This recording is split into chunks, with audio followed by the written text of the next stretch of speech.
Hello, all. Welcome to the second episode of Skincare Podcast. And this particular podcast, we're going to talk about real skin issues like vitiligo, psoriasis, hair fall. And we'll also talk about some good points regarding the sunscreen creams which are available in the market, what kind of sunscreens we should be using. So today we have Dr. Sachin, and he is a MBBS and MD from AIMS, and he's currently working as a consultant in Amrita Institute in the skin dermatology department. Hello, Dr. Sachin. So, welcome to this podcast. So, before we start, sir, just tell me about your educational background and where are you currently working? Hello, Ashish. This is Dr. Sachin. I have done my MBBS and MD from AIMS Delhi. And after that, I have joined Amrita Hospital in Faridabad. Faridabad. So, you are working in Amrita Hospital, Amrita Faridabad Hospital, since last more than 2 years. More than 2 years. So, sir, there are multiple questions, sir, and we have already spoken about the cosmetology part with someone else, but we'll talk about more on the core, skin problems which you probably seeing a lot in your practice. We'll start with vitiligo. So, vitiligo is quite common, sir. Like people are there, and we see, young boys, even school-going kids have a lot of, white patches on the skin. So, what is the cause of vitiligo? Okay. Vitiligo is really very common, and the problem main with vitiligo is a lot of stigma. Like people see it with different attitude. It can spread to others and it will create problems. So first thing I want to tell everyone, it is not going to spread by touching or by spending time with someone.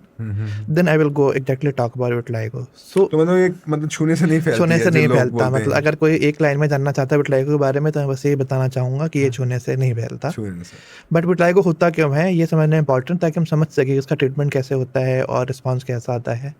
तो basically जो हमारी immunity की sales होती हैं, जो हमारी immunity होती है, उसका नॉर्मली काम होता है कि बाहर के बैक्टीरिया को, वायरस को मारना, ताकि हमें इन्फेक्शन ना हो सके। लेकिन कुछ बीमारियों में, जिन्हें ऑटोइम्यून बीमारियाँ बोलते हैं, उनमें हमारे सेल्स थोड़ा गलत काम करने लगती हैं। और जैसे विटलाइगो में जो हमारी इम्यूनिटी के सेल्स हैं, वो हमारे कलर बनाने वाले सेल्स को डिस्ट्रॉय करने लगती हैं। तो जो हमारी स्किन की कुछ जगहों से कलर बनाने वाले सेल्स डिस्ट्रॉय हो जाती है, तो वहाँ से फिर वो वाइट पैचेस बन जाते हैं। तो कहने का मतलब ये कि ऑटोइम्यून बीमारी है, ये बाहर की किसी चीज़ से नहीं हो रही, कुछ खाने पीने से नहीं हो रही, कुछ ऐसा नहीं कि आपने ये किया था या आपने बुरे कर्म किए थे इसलिए हो गए, ऐसा नहीं है।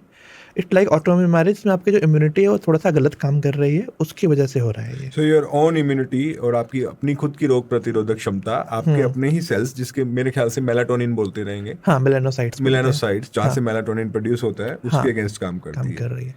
तो सर इसका क्या ट्रीटमेंट है? मतलब अब ट्रीटमेंट के लिए भी ये समझना इंपॉर्टेंट है कि प्रॉब्लम क्या है। प्रॉब्लम ये है कि हमारी इम्यूनिटी गलत काम कर रही है, वो हमारे सेल्स को डिस्ट्रॉय कर रही है। तो उस बीमारी को रोकने के लिए हमें इम्यूनिटी को दबाना पड़ेगा, सप्रेस करना पड़ेगा, जिसको हम इम्यूनोसप्रेसेंट दवाइयाँ बोलते हैं। तो आइडियली हम क्या करते हैं कि हमें अब दवाइयों में ये ध्यान देना है कि अगर हम बहुत ज़्यादा स्ट्रॉन्ग दवाइयाँ देंगे, इम्यूनिटी को बहुत कम कर देंगे, तो फिर इम्यूनिटी काम नहीं कर पाएगी, तो फिर बाहर की इन्फेक्शन होने का खतरा है। अगर हम बहुत कम दवाइयाँ देंगे जो इम्यूनिटी को उतना दबा ही नहीं पाए कि बीमारी को रोक सके, तो बीमारी को कंट्रोल नहीं कर पाएंगे। तो एक्चुअली में ये बैलेंस बनाना होता है कि हमें कितना एग्जैक्टली इम्यूनिटी को कम करना है कि जो विटलाइगो बीमारी बन रही है उसको भी रोका जा सके और उसके साइड इफेक्ट्स भी ज़्यादा ना हो, कि हमें इन्फेक्शन होने का खतरा भी ना हो। बट सर बिफोर मैंने जल्दी क्वेश्चन ये पूछ लिया कि ट्रीटमेंट क्या है, बट ट्रीटमेंट से पहले डायग्नोसिस क्या है? मतलब क्या हर केस में आपको स्किन बायोप्सी करनी पड़ती है? नहीं, आपने बहुत सही सवाल पूछा है। पहला पॉइंट तो ये कि सारे वाइट पैचेस विटलाइगो नहीं होते। सारे वाइट पैचेस विटलाइगो नहीं होते। तो कई बार बच्चों में सफेद पैचेस होते हैं, स्पेशली एलर्जिक होते हैं, जिनकी स्किन ड्राई होती है, उनके चीक्स पे, फेस पे वाइट पैचेस होते हैं और ड्राइनेस की वजह से होते हैं। उसको पिटराइसिस अल्बा बोलते हैं, विटलाइगो नहीं है। तो कहने का मतलब ये सारे सफेद पैचेस विटलाइगो नहीं होते। हमें कंफर्म करना पड़ेगा कि जो हम देख रहे हैं वो विटलाइगो ही है या नहीं। आमतौर पर इसके लिए ब्लड टेस्ट की या बायोप्सी ज़रूरत नहीं पड़ती। डर्मेटोलॉजिस्ट जब उसको बीमारी को देखते हैं, लीजन देखते हैं कि दिखने में कैसा है और इसमें कुछ और प्रॉब्लम तो नहीं है, कलर कितना है, थोड़ा बहुत ख़त्म है या बहुत ज़्यादा ख़त्म है, उनसे आइडिया लग जाता है विटलाइगो है या बर्थ मार्क है या कुछ और है। ऐसे पिटराइसिस अल्बा बताया वो है, तो उसको देख के पता किया जा सकता है। कभी कभी जब डाउट होता है तो कुछ टेस्ट किए जा सकते हैं, जैसे कि एक टेस्ट होता है डर्मोस्कोपी, जिसमें हम एक मैग्नीफाइंग मशीन से देखते हैं कि एग्जैक्टली किस टाइप का कलर लॉस है। और एक टेस्ट होता है वुड्स लैम्प, जिसमें यूवी रेज होती हैं ब्लू कलर की, उससे हमें आइडिया लग जाता है कि विटलाइगो ही है या किसी अलग टाइप का पैच है। बट आमतौर पे मोस्टली बिना टेस्ट के भी डर्मेटोलॉजिस्ट को देख के डायग्नोज कर सकते हैं। Coming back to sir treatment part, treatment में आपने कहा कि इम्यूनोसप्रेसेंट देने पड़ते हैं, रोग प्रतिरोधक क्षमता को कम करना पड़ता है, जिसके लिए आई थिंक स्टेरॉइड सबसे पहला एक ट्रीटमेंट है जो जनरली यूज होता है इस तरह की मतलब बीमारियों मोस्ट कॉमन फेमस तो स्टेरॉइड ही है सबसे ज़्यादा हम देखें, बट एक्चुअली में ट्रीटमेंट के पहले हमें समझना पड़ेगा बीमारी किस स्टेज पे है। तो कई लोगों की बीमारी है जो तेज़ी से बढ़ रही है, हर महीने नए निशान आ रहे हैं, पुराने निशान बढ़ते जा रहे हैं और वो तेज़ी से हो रहा है। तो उन केसेस में थोड़ा एग्रेसिव ट्रीटमेंट स्टार्ट करना पड़ता है कि हम स्टेरॉइड दे सकते हैं या कुछ और दवाइयाँ आ गई हैं जो स्टेरॉइड जैसा काम करती हैं, इम्यूनिटी को थोड़ा सा कम कर देती हैं, लेकिन उनके साइड इफेक्ट स्टेरॉइड जितने नहीं होते। तो कुछ वो दवाइयाँ हैं, तो डिपेंड करता है बीमारी कैसे, अगर तेज़ी से बढ़ रही है तो थोड़े स्ट्रॉन्ग दवाइयाँ होंगी, अगर धीरे धीरे बढ़ रही हैं तो कई बार लगाने की क्रीम से हो जाता है, फोटोथेरेपी से हो जाता है। तो फोटोथेरेपी एक रेडिएशन होता है, इसमें यूवी रेज यूज करते हैं जो स्किन को कलर बनाने में हेल्प करता है। बट कई बार ये होता है कि बीमारी आपकी बढ़ नहीं रही है, विटिलिगो रुक गया है, आप कुछ नहीं करोगे तो भी उतने पे रुका हुआ है और कलर वापस नहीं आ रहा। तो इन केसेस में टॉपिकल क्रीम्स होती हैं, फोटोथेरेपी होती हैं, और अगर बीमारी काफ़ी टाइम से रुकी हुई है तो उसमें सर्जिकल ऑप्शंस भी होते हैं कि हम सर्जरी भी कर सकते हैं। सर्जरी किस तरह की, स्किन ट्रांसप्लांट कह रहे हैं हम? Not exactly skin transplant, basically problem ये है कि जो हमारे एरिया था जहाँ पे वाइट पैच है वहाँ पे कलर बनाने वाले सेल डिस्ट्रॉय हो गए हैं और वापस नहीं आ पा रहे हैं। तो हम क्या करते हैं, कहीं और की स्किन जहाँ पे नॉर्मल कलर है वहाँ से स्किन का पार्ट लेते हैं, थोड़ा सा उसको प्रोसेस करते हैं, उसमें से कलर बनाने वाले कोशिकाओं को अलग करते हैं और फिर यहाँ पे उसका पेस्ट लगा देते हैं और फिर पट्टी कर देते हैं। तो सही होता है कि यहाँ पे भी अब कलर बनाने वाली कोशिकाएं आ गई हैं, तो फिर वो धीरे धीरे टाइम के साथ जब टेकअप होता है तो स्किन में वहाँ पे कलर बनने लगता है। तो कलर बनाने वाली जो सेल्स हैं जो जहाँ पे विटिलिगो का पैच नहीं है वहां से आप उठा के प्रोसेस करके you put paste on vitiligo patch. Sir एक बात ये है कि मान लो अगर किसी के थोड़े बहुत पैच हैं, कोई जरूरी है कैसे स्टेरॉइड लेना? कि जनरली जनता के मन में हमेशा रहता है कि स्टेरॉइड क्यों लेना है, ये तो बहुत बेकार चीज है, खतरनाक चीज है। तो मतलब अगर है पैच तो क्या वो कुछ परेशानी करते हैं क्या आगे? नहीं, एक्चुअली में अगर आप चाहो ट्रीटमेंट ना करो तो बेस्ट तो वही है, क्योंकि इससे आपको कोई बीमारी परेशानी नहीं होनी। ऐसा नहीं कि आपके कुछ काम करने में दिक्कत आएगी, ना इसमें कोई सिम्टम है, ना इससे कोई और कॉम्प्लिकेशन होनी है, ना ही किसी और को फैलेगी। तो अगर आप ट्रीटमेंट ना करो तो भी बेहतर है। बट अधिकतर लोग ट्रीटमेंट इसलिए चाहते हैं क्योंकि बाकी लोग उनको अलग तरीके से देखते हैं कि उसको वाइट पैच हो रखा है। तो ये एक सोशल स्टिग्मा टाइप बन जाता है लोगों एक्चुअली में हम कई बार सोचते हैं कि क्या इसका ट्रीटमेंट करना चाहिए या नहीं करना चाहिए। तो कई लोग ऐसे होते हैं जो पूछते हैं कि इसको डॉक्टर साहब छोड़ दें, हम तो कोई दिक्कत है, तो हम खुद से कुछ बोलते हैं अगर आपको कोई दिक्कत नहीं है तो मत करो इलाज, ऐसा कोई घबराने की बात नहीं है इसमें, ऐसा नहीं कि आप इलाज नहीं करोगे तो कुछ और बन जाएगा, ऐसा बिल्कुल भी नहीं है। तो अगर आप छोड़ दो, स्किन कैंसर वगैरह होने का कोई नहीं, बिल्कुल भी नहीं है। तो इसलिए आजकल कई तो लोग फेमस हो रहे हैं इस मामले में, कुछ मॉडल्स वगैरह भी ऐसा करने लगे हैं कि जैसे कि स्किन कलर का पैच ही तो है, उसमें परेशान होने के बाद क्या है, we don't want to get treated and that's okay, अच्छी बात है। विटिलिगो एक ऐसी बीमारी है जिसको अगर आप नहीं ट्रीट भी करेंगे तो कुछ नहीं फर्क पड़ने वाला है, ये just because of social stigma आप इसका ट्रीटमेंट। हमारे एक प्रोफेसर कहा करते थे कि कई बार जो स्किन पे पैच है वो छोटा होता है, पर जो माइंड पे पैच है इस बीमारी को लेके कि मुझे वाइट पैच हो गया है, विटिलिगो हो गया है, वो बहुत बड़ा होता है। तो कई बार हमें स्किन का इलाज ना करके लोगों के थिंकिंग का इलाज करना पड़ता है कि आप माइंड के पैच को मैनेज करो, स्किन का पैच तो कुछ नहीं, आप छोड़ सकते हो। परफेक्ट, बहुत बढ़िया सर, आपने एकदम सही से बताया विटिलिगो के बारे में। सो इसको सही ढंग से प्रोनाउंस करते हैं विटिलिगो, राइट? ठीक है sir. So we will move to next topic sir, psoriasis. Psoriasis के बारे में बहुत बात होती है सर। सोरियासिस के बारे में हर कोई बात कर रहा है, आयुर्वेदिक बात कर रहा है, होम्योपैथिक डॉक्टर बात कर रहा है, बहुत बहुत तरह के लोग बात कर रहे हैं। सर सोरियासिस क्या है और इस किस कारण से होती है, कैसे डायग्नोज होती है और कैसे इसका ट्रीटमेंट है? देखो, सोरियासिस भी एक तरीके से ऑटोइम्यून बीमारी ही है। जैसे हमारी इम्यूनिटी थी, उसमें विटिलिगो में क्या दिक्कत थी, कलर के सेल्स को डिस्ट्रॉय करने लगा था। सोरियासिस में क्या है, वो इन्फ्लेमेशन जो है हमारे ऑटोइम्यूनिटी जो इम्यूनिटी वाले सेल्स हैं वो थोड़ा सा गलत काम करके स्किन को बोल रही है कि तुम ज़्यादा स्किन बनाओ और जल्दी बनाओ। कि नॉर्मली क्या होता है, स्किन धीरे धीरे बनती है, 1 महीने में नीचे से ऊपर के लेयर तक पूरी बनती है। सोरियासिस में कुछ ऐसे चेंजेस हुए हैं बॉडी के अंदर कि वो स्किन जल्दी जल्दी बन रही है। इसलिए आप देखोगे जो सोरियासिस के पैचेस होते हैं वो स्किन से थोड़े उठे हुए होते हैं, लाल होते हैं और थोड़ी पपड़ी की तरह निकलते रहते हैं। तो उसमें मेन दिक्कत ये है कि बॉडी के अंदर से वो इम्यूनिटी है, उसने थोड़ा गलत संदेश दिया है शरीर को कि आप थोड़ा ऐसे काम करो। अब सोरियासिस बहुत टाइप की हो सकती है कि डिपेंडिंग ऑन बॉडी के कहाँ पे है। अधिकतर तो स्किन पे होती है, हाथों पे, पैरों पे, पीठों पे, कई लोग के नाखूनों में होती है, कई लोग के बालों में होता है, मोटे मोटे पैचेस बन जाते हैं, और कई लोग को जॉइंट पेन भी होने लगता है, ऐसे जोड़ों में दर्द होता है, वो भी सोरियासिस की वजह से हो सकता है। Psoriatic arthritis. हाँ, जिसको हम बोलते हैं, वो भी इसी से होता है। सो अगेन ये रोग प्रतिरोधक क्षमता जिसमें गलत तरीके से काम कर रही है और ज्यादा से ज्यादा स्किन बनाने के लिए आपको इन्वॉल्व कर रही है। ठीक है सर, तो व्हाट इज द डायग्नोसिस? तो इसमें भी यही है कि कई मोस्टली तो इसमें भी देख के डायग्नोसिस हो जाती है, हमें टेस्टों की जरूरत नहीं पड़ती कि हमने देखा कभी कभी कुछ थोड़ा बहुत टेस्ट करते हैं, डर्मोस्कोपी बताया हमने, या फिर अगर कभी डाउट होता है कि बहुत कंफ्यूजन है कि वो डाउट हो रहा है एलर्जी तो नहीं है, फंगल तो नहीं है, तो इसमें कभी कभी स्किन बायोप्सी की जाती है, जिसमें स्किन का थोड़ा सा टुकड़ा निकालते हैं और फिर लैब में जांच के लिए भेजते हैं, जिससे कंफर्म हो जाता है। बट आमतौर पर प्रैक्टिकली मोस्टली बिना टेस्ट के भी डायग्नोस हो जाता है। बिना टेस्ट के भी सोरियासिस को डायग्नोस किया जा सकता है, लेकिन टेस्ट कराने पड़ते हैं दवाइयों के लिए, कि हमें जो दवाइयाँ स्टार्ट करनी होंगी उनको देने से कोई साइड इफेक्ट तो नहीं होगा, उनके लिए मोस्टली में टेस्ट कराने पड़ते हैं।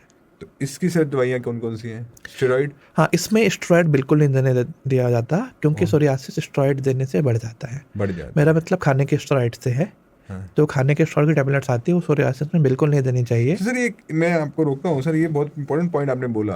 तो जो लोग आयुर्वेदिक, होम्योपैथिक और इस तरह की ट्रीटमेंट लेते हैं, जनरली हमने देखा है कि उसमें स्टेरॉइड होता है। बेसिकली जो लोकल डॉक्टर या जो क्वैक्स हैं या जो जो मतलब ट्रेन डॉक्टर्स नहीं है जो सोरियासिस ट्रीटमेंट करते हैं, प्राइमरली उनकी मेडिसिन में स्टेरॉइड कहीं ना कहीं होता है। तो मतलब they are doing good job, मतलब हाँ नहीं, अगर आप देखो बीमारी के हिसाब से इलाज नहीं कर रहे हैं तो आप सही नहीं कर रहे हैं। आप सोचो हर बीमारी में मैं सेम दवा दे दूंगा तो वो गलत है।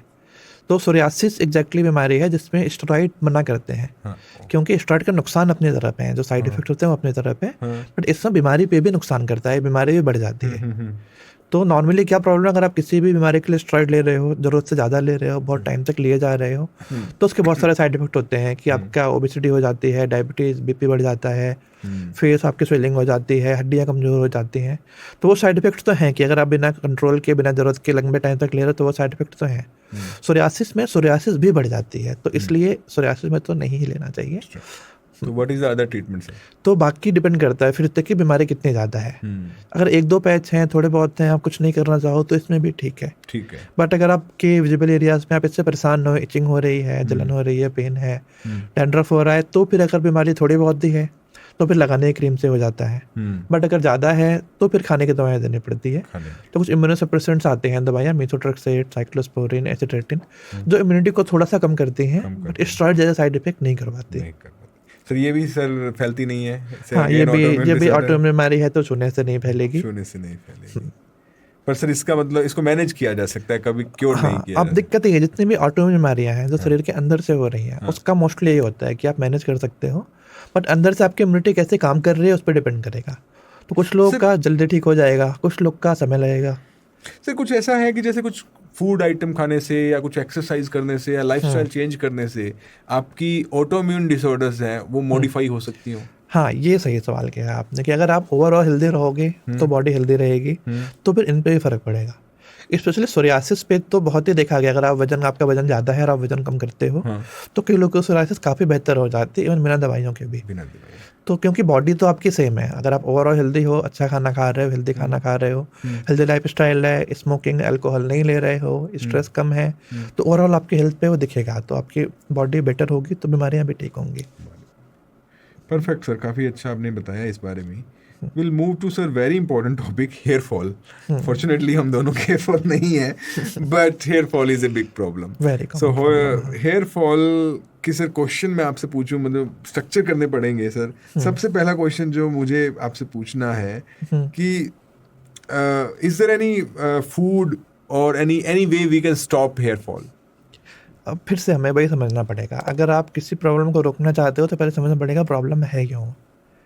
तो हेयर फॉल के बहुत सारे कारण हो सकते हैं। नॉर्मली जो हमारा बहुत मोस्ट कॉमन होता है इसको हम एंड्रोजेनेटिक एलोपेशिया बोलते हैं। जो फैमिली हिस्ट्री होती है, बाल यहाँ से रिसीड होने लगते हैं, थिनिंग होने लगती है। एंड्रोजेनिक एलोपेशिया, एंड्रोजेनेटिक या androgenic alopecia. Androgenic alopecia is a scientific term for hair loss. हाँ, तो अब जो भी हेयर लॉस से कॉज देखोगे उसका नाम में alopecia. Alopecia is a scientific name. हाँ, ये सब समझ जाएं। तो अब एक तो कॉमन हो गया एंड्रोजेनेटिक एलोपेशिया। दूसरा होता है एलोपेशिया एरियाटा, जो ऑटोइम्यून वाला होता है। कि लोगों ने देखा होगा ऐसे पैचेस बन जाते हैं, लॉस से कॉइन जैसे पैचेस बन जाते हैं फेस पे या सर पे, तो वो ऑटोइम्यून है, उसका ट्रीटमेंट अलग होगा। एक और कॉमन हेयर लॉस का कारण है उसको हम टीलोजन बोलते हैं, टीलोजन एफ्लोबियम। उसमें क्या होता है, जब बॉडी पे कोई स्ट्रेस होता है या कोई बीमारी होती है या न्यूट्रिशन की कमी होती है, तो बॉडी कुछ टाइम के लिए हेयर की ग्रोथ को रोक देती है। Telogen, effluvium, effluvium. तो उसमें क्या होता है, बेसिकली हेयर की स्टेजेस होती हैं 3, एनाजन, टीलोजन, कैटाजन। तो जब बॉडी ग्रो होती है, हेयर ग्रो होते हैं, एनाजन बोलते हैं। जब बॉडी को स्ट्रेस आता है, मान लेते आपको बीमार हुए, आप टाइफाइड हो गया या आप बहुत फास्टिंग कर रहे थे, तो बॉडी को लगेगा हमारे पास न्यूट्रिशन की कमी है, तो हमें अपनी एनर्जी कंजर्व करनी है। तो वो बाकी बॉडी में फोकस करेगी, बालों को बोलेगी आप ग्रो करना रुक जाओ। तो फिर रेस्टिंग स्टेज में आ जाते हैं, और जो रेस्टिंग वाली स्टेज होती है वो लगभग 2-3 महीने के बाद फिर बाल टूट के गिरते हैं एक बार। इसलिए आपने देखा होगा मोस्टली टाइफाइड के बाद या कोई भी सीवियर इलनेस होती है, कोई बड़ी सर्जरी होती है, तो उसके 2-3 महीने बाद हेयर फॉल होता है, जो फिर समय के साथ धीरे धीरे 6 महीने 1 साल में खुद से ठीक हो जाता है। ठीक है। तो एक्चुअली ट्रीटमेंट डिपेंड करेगा कि आपकी हेयर लॉस का एग्जैक्टली कारण क्या है, उसके हिसाब से होगा। ये तो सर आपने कॉजेज बता दिए, बट जनरल पॉपुलेशन में सर थिनिंग ऑफ हेयर, अब मेरे खुद के बाल काफी थिन हो गए हैं, age growth. Thinning is the part of aging, कि एज के साथ बाल तो थिन होने हैं, वो एज का साइन है। बट प्रॉब्लम तब होती है जब वो थिनिंग उम्र के पहले स्टार्ट हो जाए। जो काम आपका 35-40 की एज में होना था, उतनी थिनिंग, उतना हेयर लॉस अगर आपको पहले होने लगा है, तो एक तरीके से साइन है कि आपकी एजिंग, बालों की एजिंग थोड़ा सा पहले स्टार्ट हो गई है। तो कैसे रोका जाए उसको? उसको रोकना थोड़ा सा मुश्किल है, क्योंकि एजिंग तो होनी है, आप एजिंग को तो नहीं बना कर सकते, कैंसिल नहीं कर सकते, बट आप स्लो कर सकते हो। एक मार्केट में बहुत कॉमन जो सोशल मीडिया में biotin gummies, biotin tablets, biotin का क्या इम्पैक्ट है सर? बायोटिन एक विटामिन है, तो अगर आपके बॉडी में बायोटिन की कमी है तो आप बायोटिन लोगे तो फर्क पड़ेगा। तो एक हद तक थोड़ा सा इफेक्ट उसका भी आता है, बट मेन है कि जो प्रोसेस है इसमें क्या हो रहा है, आपका जो मेन हेयर लॉस की बात करते हैं हम नॉर्मली तो एंडोजेनेटिक एलोपेशिया की बात ही करते हैं। इसमें क्या है, आपके बाल धीरे धीरे पतले होते जा रहे हैं, हेयर की थिनिंग होती जा रही है, थिन होते होते फिर वो पतले होकर टूट जाते हैं, और फिर एक समय के बाद जड़ से भी चले जाते हैं। और आप बहुत लेट करोगे, आप ट्रीटमेंट नहीं करोगे, तो जो बाल जड़ से चले गए उनको आप दवाइयों से वापस नहीं ला सकते। उनके लिए फिर वही है कि आप हेयर ट्रांसप्लांट कर सकते हो। तो आपका मेन फोकस ये होता है कि जितने बाल हैं उनको पहले रोकना है कि हेयर लॉस ना हो। सेकंड प्रायोरिटी है जो बाल पतले हो गए हैं वो थोड़े थिक हो जाएंगे, जो आपके बाल ऊपर से टूट गए हैं, रूट बची हुई है, वो वापस आ जाएगी। तो बायोटिन का फायदा है, मतलब बायोटिन का थोड़ा सा फायदा है, बहुत ज़्यादा नहीं है, क्योंकि अगर आपकी बायोटिन कमी है तो आप कुछ टाइम लोगे फिर उससे कवर हो जाएगा। बट अगर बायोटिन आपके शरीर में कम नहीं है तो आप कितना भी ले लो, फर्क नहीं पड़ेगा। कि आपको अगर प्यास नहीं लगी है, मैं पानी पिलाता जाऊँ तो उसका फायदा नहीं है, आपको कुछ दिखेगा नहीं, फायदा नहीं है। तो now we come to treatment part of it sir. Medical treatment क्या है? मेडिकल ट्रीटमेंट एक्चुअली में डिपेंड करता है कि हेयर लॉस कितना प्रोग्रेस हो गया है। जैसे मैंने बताया कि हेयर टाइम के साथ जाने हैं एक एज के बाद, प्रॉब्लम है कि पहले जाने लगे हैं, तो आपको क्या करना है, कुछ सालों तक बालों को ट्रीट करना है कि वो रुके रहें। तो मोस्ट कॉमन जो ट्रीटमेंट सबसे पॉपुलर है मिनॉक्सिडिल है, कि लोशन आते हैं, आपको उसको लगाना होता है, तो वो अच्छा काम करता है, प्रोग्रेस को रोक देता है। उसके अलावा कुछ टैबलेट्स होते हैं, जैसे फिनेस्ट्राइड है, एंटी हार्मोनल ट्रीटमेंट, वो काम करता है।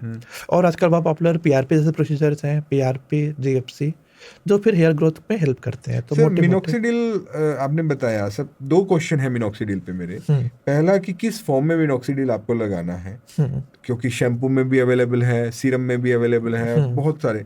दूसरा सर, मैंने एक सुना है कि मिनॉक्सिडिल जैसे आप छोड़ते हो आपका सडन हेयर फॉल हो जाता है। तो ये minoxidil is a really a good thing to apply on hair और इट्स जस्ट टाइम पास? हाँ, बट ये फिर क्लैरिफाई करना बहुत ज़रूरी है। ये सवाल बहुत कॉमनली बहुत पेशेंट्स पूछते हैं कि मिनॉक्सिडिल काम कर रहा है, आपके जो हेयर थिनिंग हो रही थी उसको रोक रहा है, तो आपका हेयर फॉल कम हो रहा है, बट आप जब तक ट्रीटमेंट करोगे वो तब तक ही काम करेगा। जैसे मैं जब तक चश्मा पहनूंगा मुझे दिखेगा, चश्मा पहनना बंद कर दूंगा दिखना बंद हो जाएगा। तो मैं ये नहीं बोलूँगा जैसे चश्मा उतार दिया मैंने, दिखना बंद हो गया तो चश्मा खराब था मेरा। अब इसमें जो हेयर फॉल ज़्यादा लोग बोलते हैं, वो प्रॉब्लम ये है कि मान लेते हैं आपके यहाँ पे 20 बाल रोज गिर रहे थे, आपने मिनॉक्सिडिल स्टार्ट किया, आपके या तो रुक गए या मान लेते हैं कम हो गए, 2-3 हो गए, आप मिनॉक्सिडिल वापस से बंद करोगे और वापस से जब 20 हो जाएंगे तो आपका लगेगा अचानक से बढ़ गए हैं, जबकि हुआ क्या है, जैसा पहले था वैसा हुआ है। तो कोई भी इलाज तब तक काम करे तब तक आप उसको लोगे। तो मिनॉक्सिडिल तो अभी लेना कैसे है? शैम्पू में लेना है? नहीं, शैम्पू तो काम नहीं करता, मोस्टली लोशन सॉल्यूशन फॉर्म में आते हैं, जो आइडियली आपको लगाना ही होता है, लोशन लगा के रखना होता है दिन में 2 बार, डिपेंडिंग ऑन एग्जैक्टली क्या स्टेज है। कॉमनली हम 5% लोशन 2 बार लगाने को बोलते हैं मेल्स में, एंड फीमेल्स में 5% 1 बार।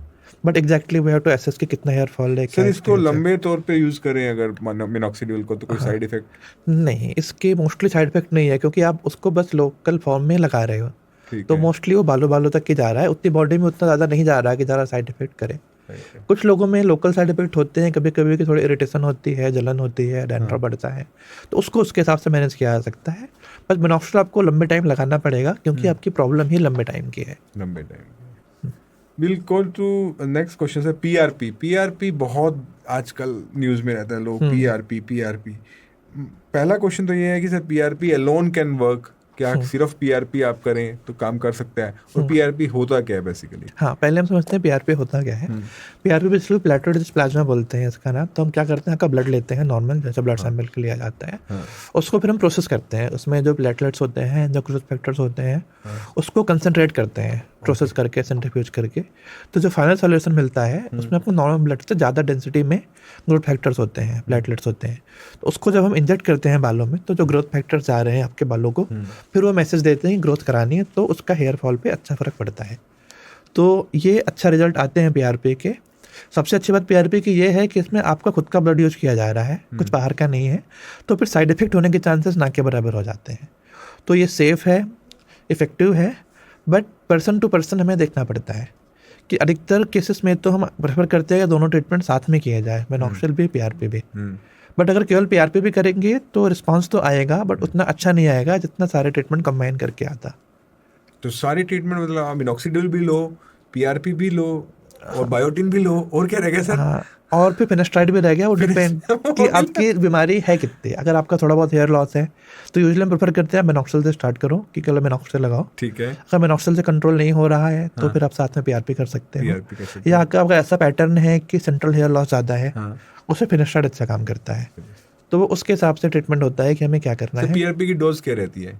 आप पीआरपी की डोज एज सच नहीं है, वो तो हम ब्लड लेते हैं, फिर जितना ब्लड लेते हैं उसके हिसाब से सॉल्यूशन बनाते हैं और वो इंजेक्ट करते हैं। तो क्लिनिक टू क्लिनिक थोड़ा वेरिएशन होगा कि कुछ लोग 2 महीने में एक बार, 2 महीने हाँ, फ्रीक्वेंसी महीने में एक बार होके 3 to 4 वीकली, यूजुअली 3-4 सेशन कितनी बार लेना पड़ेगा sir? 3-4 bar is enough, but again सबकी बॉडी अलग है। So basically PRP is your platelet and growth factor which are coming from your own blood and you injecting in your hairs.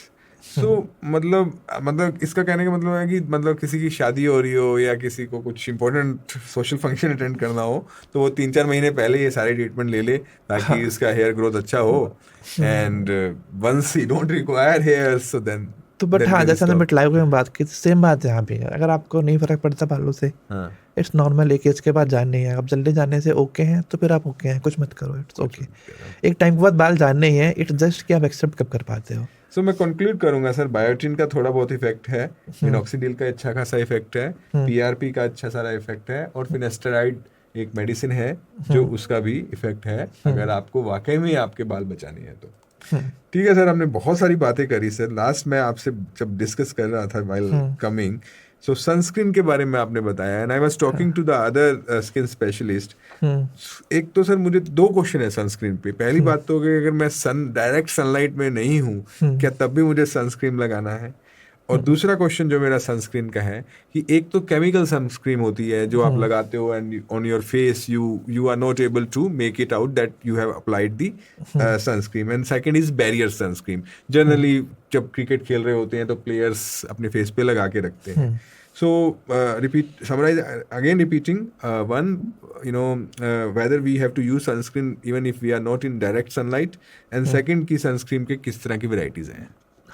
तो basically sunscreen आपको लगाने होंगे क्योंकि आप जब डायरेक्ट सनलाइट में नहीं हो, आप सेट्स में हो या कार में हो, इवन घर पे भी हो, तो कुछ रेडिएशन तो सन का आता है कि आप डिफरेंस फील कर सकते हो। आप घर के अंदर ही हो तो भी आपको पता लगता है कि अभी दिन है या रात है, तो कैसे पता लग रहा है? कुछ रेडिएशन सूर्य की रेडिएशन तो आ रही हैं, तो विजुअल लाइट आ रही है तो यूवी रेज भी आ रही हैं, तो आपको सनस्क्रीन तो बाहर नहीं जा रहे हो तो भी लगाना है। बट अगर आप बाहर जा रहे हो, धूप में डायरेक्ट जा रहे हो, तो आपको आइडियली 2-2, 3-3 घंटे पे रिपीट करना होगा क्योंकि उसकी इफेक्टिविटी थोड़ी देर में कम हो जाती है।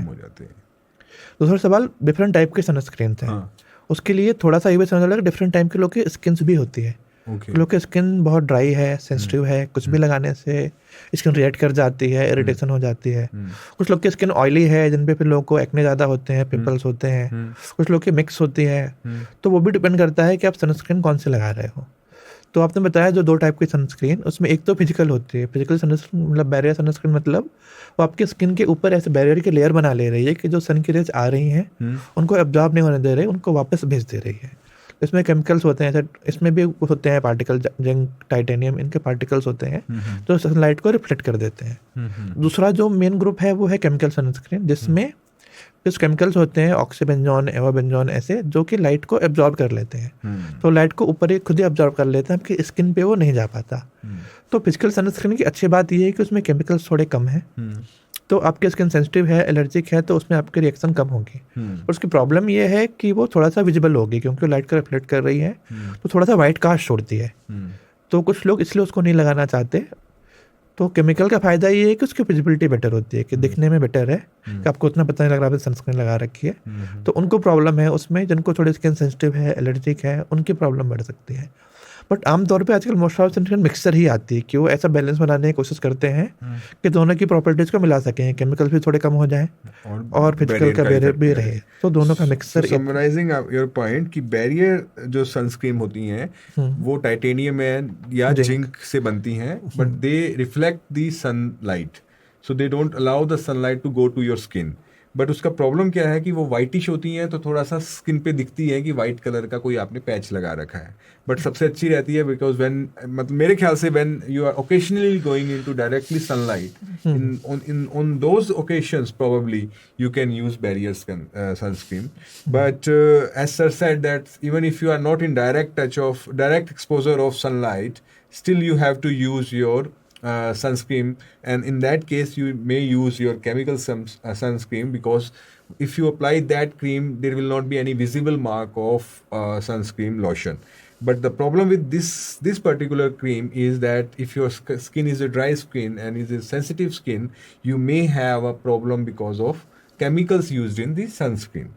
So good sir, एक last question sunscreen से related ही है. If you are working in like this area, like too much light is coming, which is not a sunlight but it's a different light, LED or something else. Is this a problem? Do you need a sunscreen in this particular? Basically, in this light, lot of times the UV rays are there, and lot of time infrared rays are there. Okay. So now a lot of sunscreen are coming up which have also coverage of infrared rays. Along with the UV rays. So those kind of sunscreen are useful, especially if you are working for very long in these lights. Okay. But it still needs to be proven how much needed are they. It's still going on debate ki do you need it exactly always. But still there is no harm sir, like if people who are working in a showroom where a lot of light is there, so they can apply sunscreen, but it's not necessary that every 2 hours you need not to that apply. strictly as we say. Every 2 hours is only required when you are really working in direct sunlight. Perfect sir. आपने बहुत सारे questions का जवाब दिया sir. Thank you for coming in this particular show sir. And हमारा ये second skin care podcast था, and a lot of real skin problems have been sorted. So thank you sir. So आपने बहुत सारे questions का जवाब दिया, and this is our second episode of skin care podcast which we are running under Zudra India podcast series. So we have really talked about important skin diseases like vitiligo, psoriasis, hair fall, and sunscreen applications. So sir, thank you sir. Last में sir, anything you want to say to our followers? Thank you for inviting me. One thing I want to request everyone: don't apply steroid cream for everything on your skin. What happens? People have any skin problem, they will go to a store and ask some cream and start applying that. The lot of diseases actually become worsened due to the steroid, like the ringworm, fungal infection. They change their character and they really become difficult to treat due to application of this steroid cream. And lot of time what happens, people keep applying steroid cream over their face. Then it becomes very red, the hair growth increases, skin become very thin, photosensitive. There are a lot of side effects of this topical steroid cream. So please be aware. Don't apply any steroid cream on your body, on your face without prescription of a doctor. Apply it only if it's necessary, not like for anything has happened, I can apply the same cream and everything will get better. Lot of time these things can backfire and can have very much side effects on your skin. Perfect. Thank you. Okay. Thank you.